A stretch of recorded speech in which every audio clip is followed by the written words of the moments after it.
The only soil fix you'll ever need, even if it's dry, dead, and full of weeds. Here's a simple, hands-free gardening method that brings any soil back to life, without digging, tilling, or buying expensive stuff.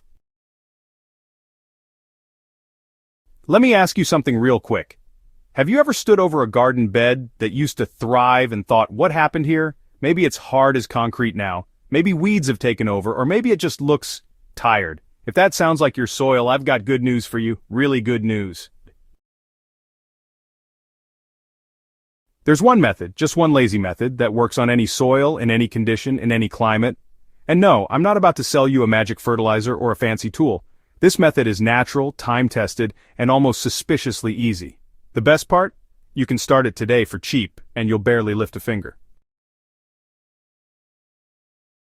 So if you're tired of soil that won't grow anything if you're done with back-breaking digging or endless weeding, grab a chair, pour a cup of something warm, and lean in. Because what you're about to learn might just change your entire garden. Healthy soil starts with what you can't see. So let's skip the fluff and talk about what's actually happening beneath your feet. Because here's the thing, your soil isn't dead, it's just asleep. And honestly, the key to fixing it isn't fertilizer, it's biology. What most gardeners don't realize is that good soil is alive. It's full of microbes, fungi, worms, nematodes, and bacteria, billions of them, all working together in a massive underground network to deliver nutrients, hold moisture, and fend off disease. This is known as the soil food web, and it's the reason untouched forests and meadows can grow without any help from humans. But when we till too much, leave the soil bare, or use synthetic fertilizers, we break that network. We kill the microbes, we compact the ground, and our plants start to struggle. That's when we feel like giving up. But you don't need to. Because the fastest, easiest way to bring soil back to life is to stop disturbing it and let nature rebuild the soil food web for you. Cover crops are the lazy secret to rich, healthy soil. This method is built around one principle: plant cover crops and step back. That's it. Cover crops are fast-growing plants you don't harvest. You plant them simply to heal the soil. They hold moisture, protect the top layer from sun and erosion, suppress weeds, and most importantly, feed the underground ecosystem with sugars through their roots. Unlike regular crops, cover crops are not fussy. They don't need spacing or fertilizers. You just scatter the seeds thick like grass seed, water them once, and let them grow. As they grow, their roots release carbon-rich compounds called exudates that attract soil bacteria and fungi.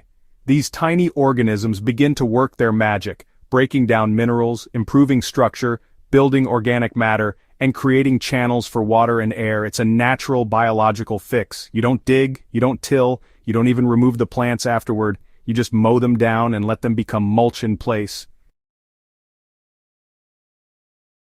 This lazy method mimics how nature works. Forests don't need fertilizers, prairies don't get tilled, life just keeps building on top of life. How to get started with cover crops in any climate. Now here's the part you're probably wondering. Will this work where I live? And the answer is yes, because, nature works everywhere. If you're in a cold area, go with something like winter rye or clover. These crops survive through snow, protect the ground, and wake up early in spring. Researchers at Michigan State University found that winter cover crops improve soil structure dramatically, even after just one season. If you're in a warmer climate, you've got even more options. Buckwheat, vetch, and crimson clover grow quickly, thrive in heat, and create a thick green blanket over your garden beds. They also suppress weeds and shade the soil, keeping it moist even in hot weather. The key isn't picking the perfect cover crop. The real secret is not leaving your soil bare, because honestly, bare soil dries out, loses nutrients, and just invites weeds. But covered soil, even with something simple, starts healing almost immediately. So how do you plant cover crops without any fancy tools? Well, let's break this down into a quick and easy routine you can follow today. First, start by identifying the area of your garden that needs help. Maybe it's a bed that struggled last season or, a patch behind the shed that's become compacted and lifeless. Don't dig it, don't clear it, just cut down whatever is there using a mower or trimmer. Leave all the plant material on top. That's free mulch and organic matter. This step is called chop and drop, and it's your soil's first meal. Now grab your cover crop seeds. If you're unsure what to use, go with crimson clover in warm zones or winter rye in cooler zones. You can find these at most garden centers or order them online.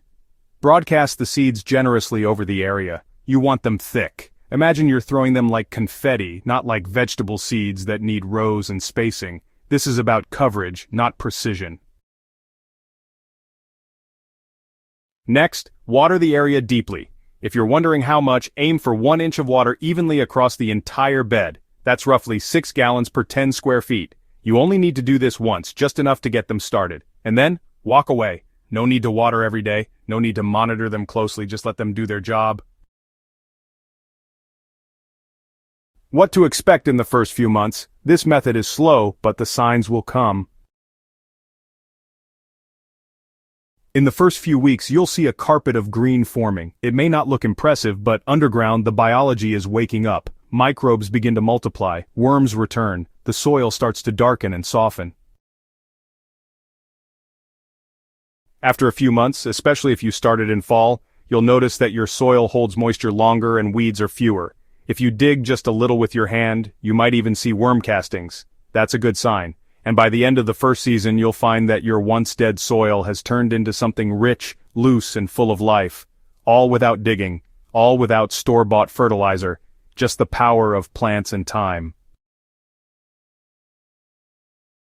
Dr. David Montgomery, one of the leading voices in regenerative soil science, puts it simply, healthy soil is the foundation of resilience. And, resilience means fewer pests, stronger plants, and better yields. What happens when you cut down the cover crop? Well, here's the best part. Once your cover crop matures, or before it goes to seed, you don't need to pull it out. Instead, you just cut it down using a string trimmer or shears and leave everything right where it falls. The roots below will naturally decay, creating air tunnels and feeding microbes. The green matter on top becomes mulch, suppressing weeds, and slowly decomposing into the next layer of organic matter. This method is called planting into living mulch, and honestly, it's one of the most powerful tools in regenerative gardening. You simply part the mulch, plant your next crop into the space, and let the remaining cover do the work of retaining moisture and protecting roots. Studies from Cornell University show that this technique increases crop yields, reduces watering needs, and, honestly, it pretty much eliminates the need for synthetic inputs. And, if you're older or physically limited, this method is a real blessing. There's less bending, less hauling, and more gardening joy and less struggle. Avoid these common mistakes with cover crops. As easy as this method is, there are still a few things to watch out for. First, don't till your cover crops into the soil. It may feel right, after all, that's what many of us were taught, but it actually harms the soil food web you just rebuilt. Tilling breaks up fungal networks, disrupts air pockets, and kills off beneficial microbes. Second, avoid stepping on your garden beds, especially after rain. Walking on wet soil compacts it badly. Place down stepping stones or wood planks to walk between rows and preserve the structure underneath. Third, skip the compost teas unless you know exactly how to brew them. Most homemade brews go anaerobic without oxygen, which can introduce harmful bacteria instead of beneficial ones.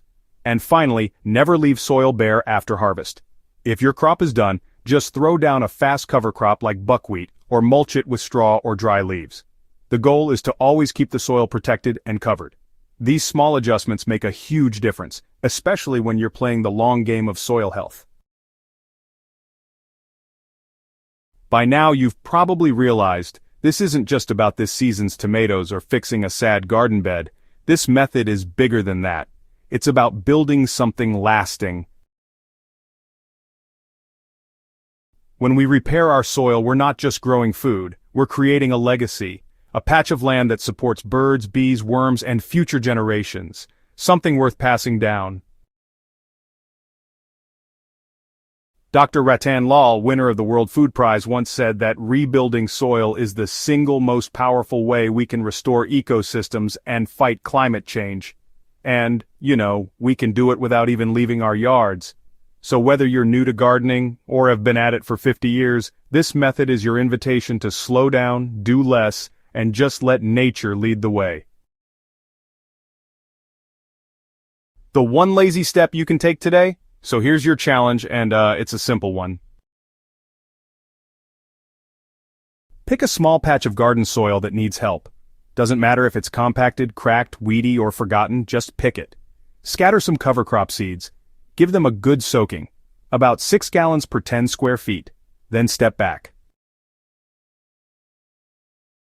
Come back in a few weeks, run your hands through the soil and, watch what happens. Because the moment you give soil what it needs, a living root, a protective cover, it starts to respond, it starts to breathe again. And that, my friend, is the real magic of gardening. Not in the yield, but in the renewal. Not in how hard we work, but in how gently we let nature do what it does best. So go ahead, start lazy, stay steady, and let the soil surprise you. Until next time, this is Soil and Crop Central, where healthy soil always starts with just one seed.